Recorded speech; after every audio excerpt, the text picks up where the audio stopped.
We're the United States of America, the country that has developed the most advanced technology in the world. Like from a laboratory in Texas, we can control the Mars rover.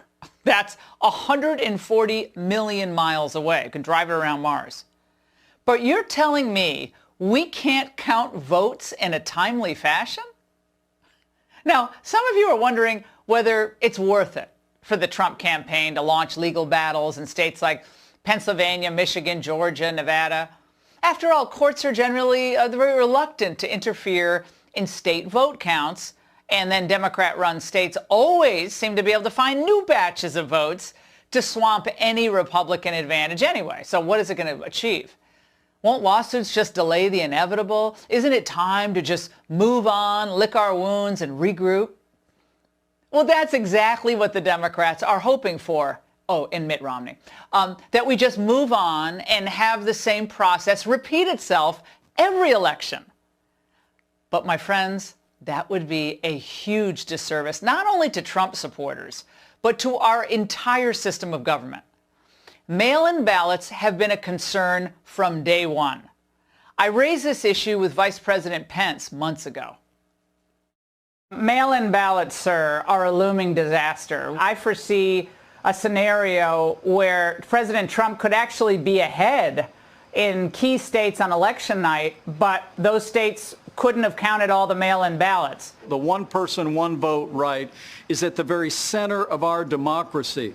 And the president's made it very clear that we're not going to stand idly by while you see, Democrat states and Democrat governors use the backdrop of the coronavirus to send millions of ballots all across their states and all across this country.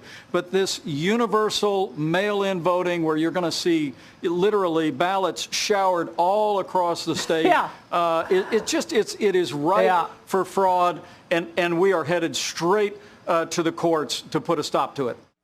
And straight to the courts they went. Now, look, we've all heard the stories. Friends who received multiple ballot applications, others receiving ballot applications from multiple states where they used to live, or applications for dead relatives. I know some of those instances personally.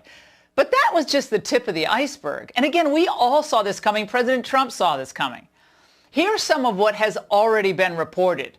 A Michigan state senator posted this video online, purportedly showing a GOP poll observer being thrown out by election officials. Note the reaction from the poll workers.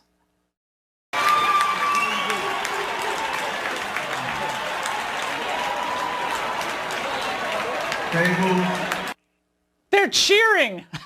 No concern there, right? Cheering every time we have someone escorted out of the room who's supposed to be watching what's going on. Likewise, Philadelphia's city attorney, an avowed anti-Trumper, refused to comply with a court order presented to her by Trump's legal team.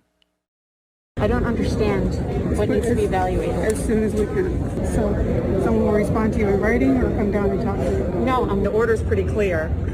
I've been a lawyer for 30 years. Can you tell us what's unclear about it? The city is evaluating it, and I can't tell you anything more than that. I don't understand why 8 attorneys need to evaluate this order. My clients' representatives are to be within 6 feet of the process. We have read the order, and we are complying with the order, and we will discuss it with you in a bit.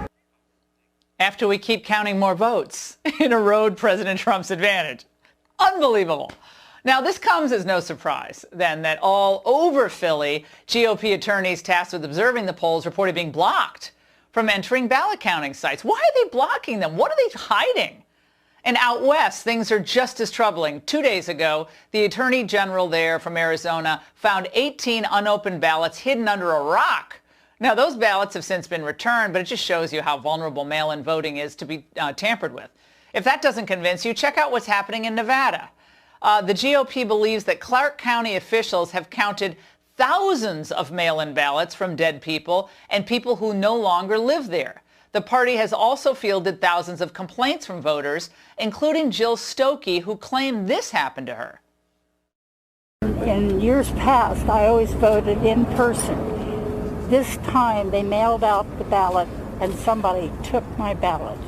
They also took the ballot of my roommate. Guaranteeing the integrity of our vote is necessary for both parties. Vice President Biden says let every vote count, but that's foolish and would be illegal, as state laws require that certain parameters be met for voter eligibility. I couldn't go vote tonight if I wanted to. Should that vote count? In other words, we should ensure that every legal vote counts, to be specific and correct. Every improper vote cancels out a legal vote on the other side. That must never be allowed to happen. We need to make certain that most Americans, at least most of them, believe elections are won or lost in this country fair and square. And the fact is, right now, almost all of us who voted for President Trump, around, 70 million Americans or so, we have real concerns about this mail-in voting and how this vote is being conducted. We don't trust the people counting the votes. I'm sorry. There's good reason not to trust them. And a lot of Americans don't trust the local officials overseeing the process. And they certainly don't trust the media reporting on it. My goodness, given what we've seen. This cannot be allowed to happen ever again. President Trump, he understands this. We're hearing stories that are horror stories, absolute horror stories. And we can't let that happen to the United States of America. It's not a question of who wins, Republican, Democrat, Joe, myself. We can't let that happen to our country. We can't be disgraced by having something like this happen. But it'll probably go through a process, a legal process. I have a feeling judges are going to have to rule. Unless something highly unusual happens, Americans should always know the winner of the election on election night or maybe the next morning. The country needs certainty, and our democratic process cannot be less reliable than, say, Nigeria's. That's why the Trump campaign is fighting. But they're not just fighting for him. They're fighting for us, so that generations from now, this election isn't going to be remembered as just another sad example of elite corruption, but as a moment when we were diligent about getting to the truth. Democracy is sometimes messy.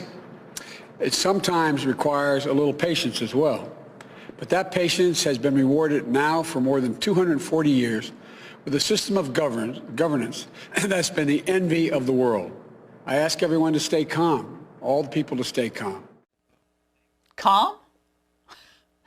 Do we really think that if the positions were reversed, if Biden was seeing his lead evaporate hour by hour, that his supporters, given what they did this summer, would be calm? There's not enough plywood on the East Coast to protect Washington and Baltimore from the damage they'd do. So spare me, Mr. Vice President. Conservatives don't rush into the streets to fight. We're simply asking for an impartial review of what's happening.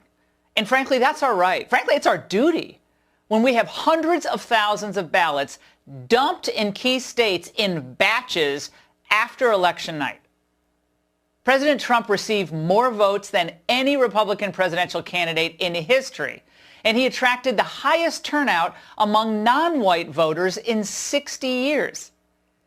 Now, he was able to do this not because he gave in and gave up when the going got tough, but because he knew how to fight for first principles. It's about time we had a Republican who knew how to fight. He stood up for working class Americans instead of selling them out to multinational interests. And now, it's our turn to stand up for him. Conservative and GOP leaders need to rally to his side. It's beginning to happen. I'm glad to see it. The American people need to make their voices heard as well. It's not just the future of one party that's at stake, but the future of our republic.